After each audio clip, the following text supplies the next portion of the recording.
Bueno, muchas gracias por estar acá y compartir estas ideas. Eh, Primero una pequeña aclaración de contexto. Yo soy ingeniero y me dedico a la innovación tecnológica. Y en el campo de la innovación tecnológica me vinculo mucho con universidades, centros tecnológicos, empresas, por lo cual me interesa el negocio. Pero buscando el negocio me topé con un inventor que se llama Raymond Kurzweil. Raymond Kurzweil ha desarrollado muchas tecnologías, muy famoso, dicen que es el Edison moderno, en sistemas de audio, tecnologías para implantes en medicina, etc. Pero él además, como buen ingeniero, el ingeniero del MIT, desarrolló un método para predecir cuándo era oportuno lanzar una tecnología a mercado. Eso lo llevó a desarrollar una teoría específica que permitió decir, bueno, hemos creado una teoría de evolución tecnológica y mi ponencia trata de cómo evaluar si esa teoría de evolución tecnológica de Kurzweil podría ser aplicable a la biología. ¿Okay? Ese es el punto. Buscando información, yo me preguntaba sobre qué pasa con la evolución tecnológica y qué pasa con la evolución biológica del hombre. Si uno busca en internet, me encontré con cosas como esta, digamos, que la tecnología se va reduciendo y el hombre va creciendo. Bueno, no era lo que nos importa ahora, simplemente era una broma. Lo que nos interesa es efectivamente verificar la teoría de este señor Kurzweil. Yo no soy Raymond Kurzweil, ni lo represento ni nada, solamente tomo sus conceptos y los llevo al ámbito filosófico de la ciencia. Primero hay que entender en evolución tecnológica es que la tecnología actual, a diferencia de la tecnología antigua, se diferencia por su vinculación estrecha con la ciencia. Cada paso que dé la tecnología consulta inmediatamente a hipótesis científicas. En cambio, la tecnología anterior avanzaba simplemente por prueba y error y era bastante más lento que el desarrollo científico actual. La segunda característica de la tecnología actual es que está muy influenciado por los métodos de producción de la industria, en la cual los criterios de eficiencia y productividad prevalecen, por lo cual a la tecnología se le exige eficiencia, productividad y vinculación con la ciencia. Otra característica de la tecnología es su carácter de aceleración. La tecnología va continuamente acelerando en su desarrollo y en sus capacidades. Hay un autor, Jean Ladrier, no sé si lo conocen, Filosofía y la Ciencia, dice que cada nueva etapa de la evolución tecnológica es como un nudo a partir del cual se abren varios caminos que conducen a otros nudos, de los que parten nuevas ramificaciones y así sucesivamente. Lo que quiere decir Ladrier es que este método en el cual se desarrolla la tecnología va provocando de alguna forma una aceleración y hace que la tecnología tenga ese comportamiento actual.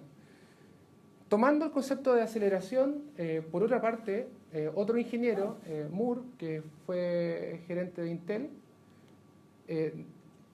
analizando también cómo podía evolucionar los microprocesadores, se dio cuenta que había una suerte también de aceleración. Decía que el número de transistores en un circuito integrado se duplicaba cada 2 años.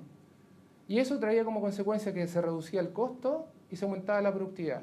Es decir, cada 2 años vamos aumentando la capacidad de los procesadores y reduciendo su costo.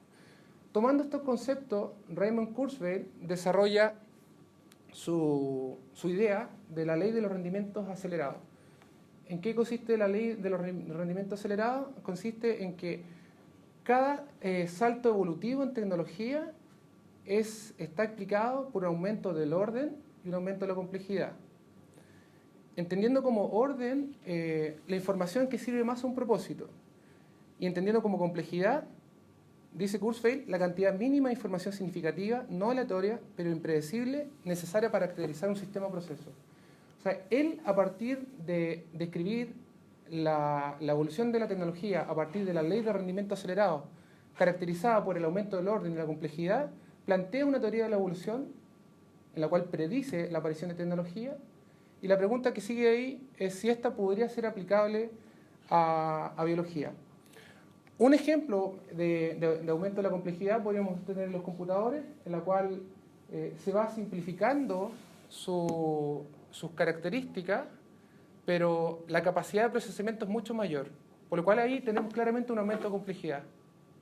Otro ejemplo de orden, el orden, dice, es toda información que sirve a un propósito determinado. Supongamos que el propósito es almacenamiento de información, y aquí, efectivamente, en el año 2005 tenemos 128 megabytes de almacenamiento de un micro pendrive, por decirlo, y en 2014 128 gigabytes. O sea, aquí aumentó el orden, porque el propósito era almacenar información, y con algo muy pequeño se logró eso multiplicar al infinito.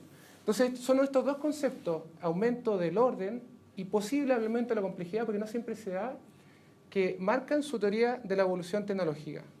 La pregunta que nos hace Kurzweil, ¿es posible que esta teoría de evolución tecnológica sea aplicable a la evolución biológica? Él dice que sí.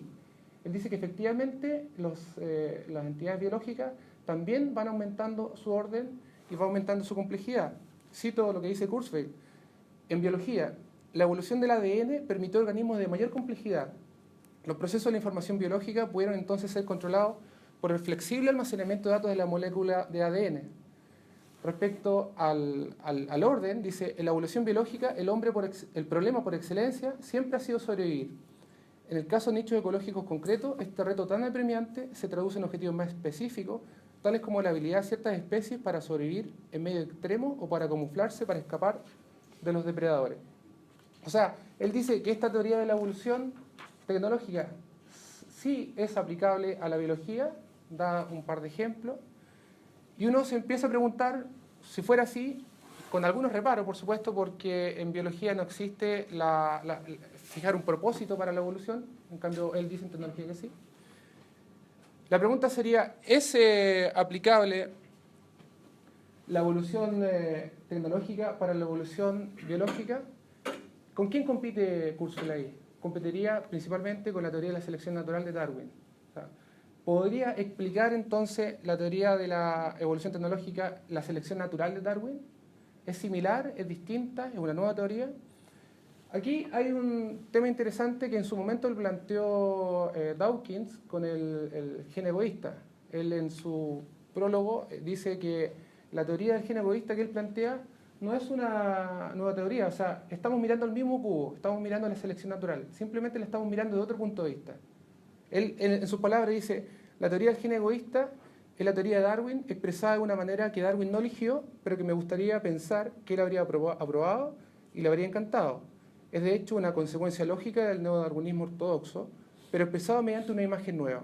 Más que centrarse en el organismo individual, adopta el punto de vista del gen acerca de la naturaleza.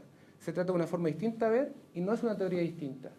Entonces yo me hago esa pregunta, ¿la teoría de Kurzweil es la misma teoría de selección natural mirada de un punto de vista o es una nueva teoría? Y si es una nueva teoría, ¿es aplicable a la evolución biológica? ¿Qué podemos hacer ahí? Primero, entender cómo funciona la teoría por la selección natural. La teoría por la selección natural, la base está en la aparición de las mutaciones aleatorias. La base está en la aparición de un error. La aparición de error va generando variedad y la generación de variedad se va seleccionando las que son más aptas por reproducción y van quedando definitivamente para su consecuencia, que es la sobrevivencia. En tecnología no se evita el error. Lo que queremos es no aparecer de error. Queremos fijar un propósito, que debe ser el progreso, es decir, que la tecnología aumente la eficacia de una función, pero además, influenciada por la economía, que sea altamente eficiente y muy productiva. O sea, ahí habría una diferencia de enfoque entre evolución biológica y evolución tecnológica. Si nosotros tomáramos en cuenta lo que dice Kurzweil, de que hay que colocar un propósito para la evolución, estaríamos hablando de una especie de creacionismo anacrónico, quizás que hoy día no tendría mucho sentido. Pero, sin embargo, la teoría de Kurzweil podría ser aplicable, salvando eso, dejándolo un poquito al lado, al medio. ¿Qué entonces puede hacer Kurzweil respecto a la evolución biológica? Es crear una réplica. Lo que realmente hace es crear una réplica de la evolución biológica a partir de los datos que arroja la evolución biológica, de los datos computables específicamente. En este sentido, podríamos decir que Kurzweil lo que hace, esta es la evolución biológica, o la biología en sí, lo que hace es capturar los datos de entrada, los datos de salida, y reconstruye un modelo de predicción para poder verificar en qué momento aparece un salto evolutivo, una nueva tecnología o una nueva especie.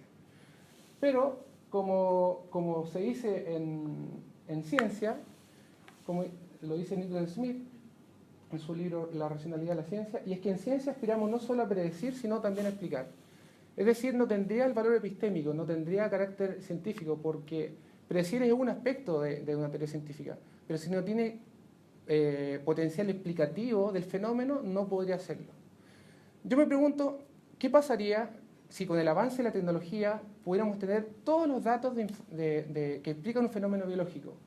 Eso no es tan extraño porque ya está descubierta la secuencia del ADN, está mejorando las tecnologías para escaneo de cerebro, etcétera, etcétera, etcétera. O sea, en algún momento a lo mejor sí vamos a tener todos los datos para poder explicar el fenómeno biológico a partir de su computación de datos. Si fuera así, esa teoría sería válida para explicar la biología. Sería una teoría que competiría de tú a tú con la de la selección natural, porque ya no tendría solamente carácter predictivo, sino también explicativo, a partir de los datos. Para poder dilucidar eso, tomé dos posiciones, que el enfoque racional y el enfoque no racional, liderado por Popper y Lakatos después, y Kuhn y Feyerabend también, que le sigue. Esto lo explica Newton Smith en su libro La racionalidad de la ciencia, que dice, bueno, ¿cómo podemos hablar que una teoría científica es superior a otra? En este caso, una candidata teoría científica, la de Kurzweil, podría superar a la de Darwin. Lo que dirían los racionalistas como Popper, diría, primero, la teoría de Kurzweil, habría que verificar que la teoría de Kurzweil tenga mayor contenido empírico que la de Darwin. Es decir, que podamos comprobarlo a través de la ciencia. Segundo, la teoría de Kurzweil puede explicar los éxitos de la de Darwin. Y tercero, la teoría de Kurzweil no ha sido aún rebatida, mientras que la de Darwin sí. El método no racional de Kuhn diría que es imposible verificar si una es más válida que la otra, porque, cito a Newton Smith, dice, el cambio de significado ha sido tan grande que los conceptos de una teoría no se pueden expresar en la otra. Y efectivamente eso es así. Cuando Darwin habla de evolución y Kurzweil también menciona la palabra evolución, Darwin en realidad no está hablando de una evolución que sea algo mayor, menor, inferior o superior, simplemente un cambio, él se refiere a cambio. En cambio, Kurzweil se refiere a progreso, es decir, se refiere a cuánto se acerca hacia una meta. Por lo cual, cuando queremos comparar los dos conceptos de evolución en ambas teorías, no tienen nada que ver una con la otra.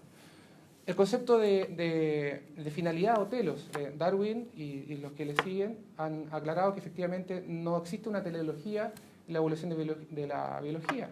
En cambio, Kurzweil dice que es necesario fijar un propósito como una función de utilidad para poder medir cuánto va aumentando o progresando cada tecnología. Entonces, en conclusión, podríamos decir, no es comparable, no podríamos comparar ambas teorías. ¿Qué nos queda entonces? Newton Smith plantea finalmente un enfoque de racionalismo moderado, que es una mezcla. Creo yo que definitivamente esta pregunta, si la teoría de Kurzweil es válida para la evolución biológica, la tienen que contestar primero los científicos, digamos, los de la ciencia, los que están ahí, los biólogos y los que están dedicados a la bioinformática, que sería la disciplina relacionada con esto. Ahora, si ellos no tienen respuesta, empiezan los problemas, porque las respuestas se podrían explicar a través de los factores externos a los epistémicos, es decir, los factores psicológicos, los factores sociológicos y, como dice Newton Smith, incluyendo la compatibilidad con teorías metafísicas o filosóficas, es decir, lo que creamos el resto, lo que creamos la comunidad alrededor, científica y no científica. Ahora, ¿qué pasa ahí? Es que si los científicos no se ponen de acuerdo, resulta que nosotros ya estamos entrando en un mundo en el cual dependemos absolutamente de la tecnología, y es más, según predicciones de Kurzweil y otros científicos más de la área de tecnología, existe una convergencia tecnológica entre la biotecnología, la nanotecnología y la informática, que proponen que finalmente va a aparecer una inteligencia artificial fuerte, quizás con conciencia, que va a reemplazar la inteligencia humana. Quizás suena muy lejano, muy futurista, pero la tendencia ya se ha marcado. Es decir, que el entorno en el cual estamos sí está inmerso en la tecnología y sí probablemente va a creer que la evolución del hombre puede ser empezar a ser tecnológica y ya no biológica. Entonces, le dejamos la tarea a los científicos. Decidan bien qué pasa ahí, pero el público probablemente ya está inserto en este entorno tecnológico. Eso es.